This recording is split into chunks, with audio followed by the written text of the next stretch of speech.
दोस्तों आजकल हर घर में किसी ना किसी का ये पैरों में दर्द यानी कि घुटनों में दर्द, पिंडलियों में दर्द, पैर की पत्तियों में दर्द।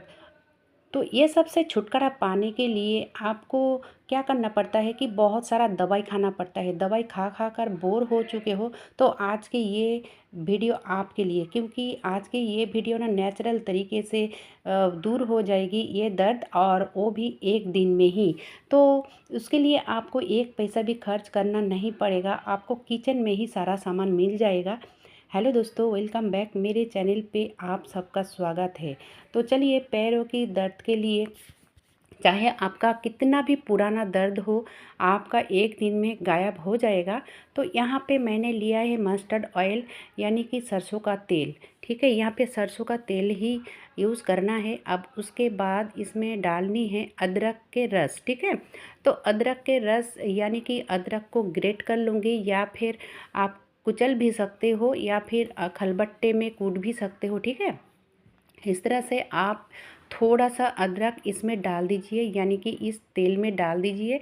और ये जब अच्छे से गर्म हो जाती है उसके बाद इसमें डालनी है हल्दी पाउडर। तो दोस्तों, ये जो गैस स्टोव है ना, उसको बंद करने के बाद ही हल्दी पाउडर, और यहाँ पे 2 गोलियाँ डाल दूँगी कपूर के। ठीक है, जो कपूर हम पूजा घर में इस्तेमाल करते हैं वही कपूर। और उंगलियों की मदद से इस तरह से थोड़ा सा दबाओगे तो ये पाउडर बन जाता है। ठीक है, अब देखिए, ज़रूर गैस बंद करने के बाद ही कपूर और हल्दी को डालिए। और आप जैसे कि देख सकते हो ऑयल बहुत अच्छे से गर्म किया था, उसके बाद में गैस को बंद किया है, उसके बाद हल्दी पाउडर और कपूर को डाला है। ठीक है, उस तेल को मैं ठंडा करने के लिए छोड़ दिया है। अब देखिए दोस्तों, यहाँ पे जो दर्द होता है ना, तो ये बहुत दिक्कत में पड़ जाती है, क्योंकि चलना फिरना, उठना बैठना, यहाँ तक कि टॉयलेट में भी बहुत ही दिक्कत होती है। तो उसके लिए अगर हम घर में बैठे बैठे ही कुछ कर सकते हैं तो ज़रूर करना चाहिए, और ये आपका करंट जैसा काम करेगा। तो ये जो ऑयल है ना, इसको देने से पहले पैरों के नीचे में आप कोई भी टॉवल हो या फिर नरम कपड़ा को आप इस तरह से रोल कीजिए और पैरों के नीचे में रख दीजिए। अब देखिए, ये जो ऑयल है ना, वो एकदम से ठंडा नहीं किया है, थोड़ा सा गर्म होना चाहिए, जितना हम सह सके। ठीक है, उतना गर्म। देखिए, ये तेल लगाने के बाद 5 से 10 मिनट आपको हल्के हाथों से ऐसे करना है। ठीक है, 5 से 10 मिनट अगर करोगे तो ज़्यादा अच्छा रिज़ल्ट मिलता है। और ये काम करना है आपको दिन में नहीं, रात में करना है, क्योंकि अगर दिन में करते हो तो दिन भर में बहुत ज़्यादा काम रहता है। और ये अगर रात में सोने से पहले करते हो तो आपका बहुत फ़ायदा होता है। और सिर्फ घुटनों ही नहीं, मैं पैरों की जो नीचे है ना, तलवे है ना, उसका भी सलूशन बताऊंगी। अब देखिए, इस तरह से मालिश करने के बाद कोई भी सूती के यानी कि कॉटन के कपड़े ले लीजिए और इस तरह से इसको कवर कर लीजिए। अब देखिए, कवर कर कर तो लिया है, लेकिन ये जो ऑयल था ना, सब कपड़े में लग चुका है, इसीलिए मैंने इसमें थोड़ा सा ऑयल लगा लिया है। यानी कि जिस जगह हमारे घुटनों में टच करती है ना, उसी जगह में थोड़ा सा ऑयल लगा लिया और अच्छे से इसको कवर कर लिया। ठीक है, अच्छे से कवर कर लेने के बाद इसको आप हल्के से बांध लीजिए। हल्के से बांध लेने के बाद आप सारी रात के लिए पूरा रात छोड़ देनी है। ठीक है, और अगर आप चाहो तो इस तरह की बैंडेज के भी यूज कर सकते हो, ज़्यादा अच्छा रहता है। तो हर किसी के घर में बैंडेज नहीं होता है, इसलिए मैंने कपड़े का इस्तेमाल किया है। अब देखिए, इसको सारी रात के लिए ऐसे ही छोड़ दिया था। अब देखिए, ये सुबह उठकर इसको खोल लिया है। ठीक है, खोल लेने के बाद करना क्या है कि उसी कपड़े से हम पोंछ लूँगी, क्योंकि ये जो ऑयल और हल्दी पाउडर था ना, इसका कलर छोड़ देता है स्किन में।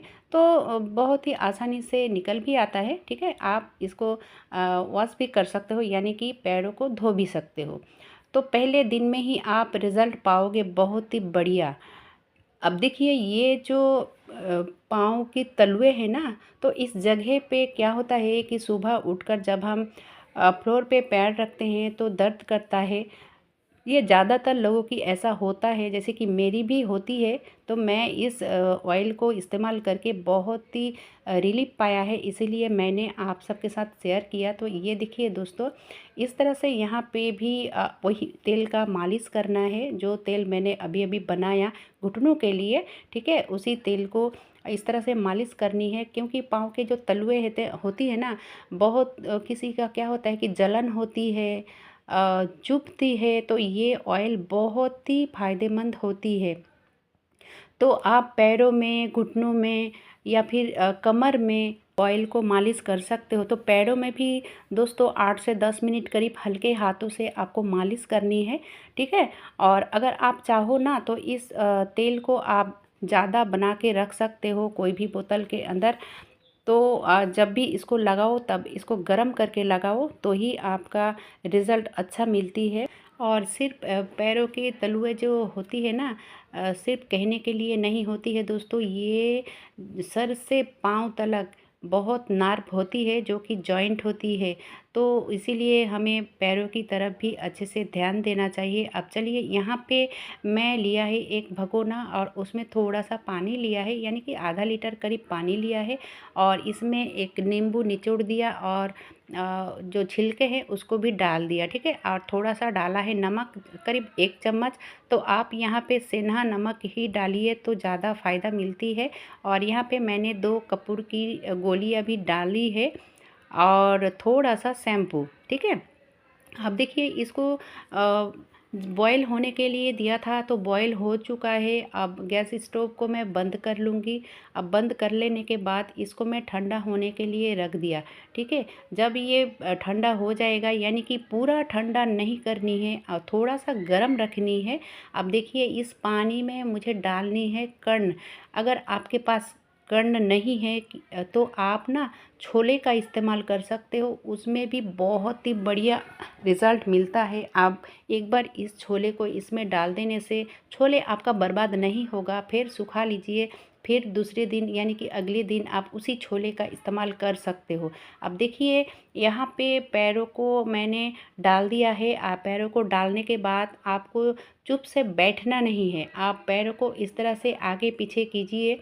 आगे पीछे करने के बाद क्या होता है कि ये इतना अच्छा से एक्वा प्रेशर होती है कि आप सोच भी नहीं सकते हो। आप बैठे बैठे टीवी देखते देखते भी कर सकते हो फ्री टाइम में, ठीक है। तो आपका जो नस है ना, बहुत सारा नस बंद हो जाती है, तो लोगों को दिक्कत होती है। ये नस खुलने की भी काम करती है। ये बहुत ही करंट जैसा काम करती है। तो बहुत ही ये अच्छा तरीका है, और ये आप 20 से 30 मिनट तक कर सकते हो अगर आपके पास टाइम हो तो। और ज़रूर ये पानी गुनगुना होना चाहिए, जितना हमें हमारी पैर में सह सके, ठीक है। तो उतना गुनगुना होना चाहिए, और इस तरह से पैर को हिलाना है आगे पीछे, तो फटी एरिया भी ठीक हो जाती है।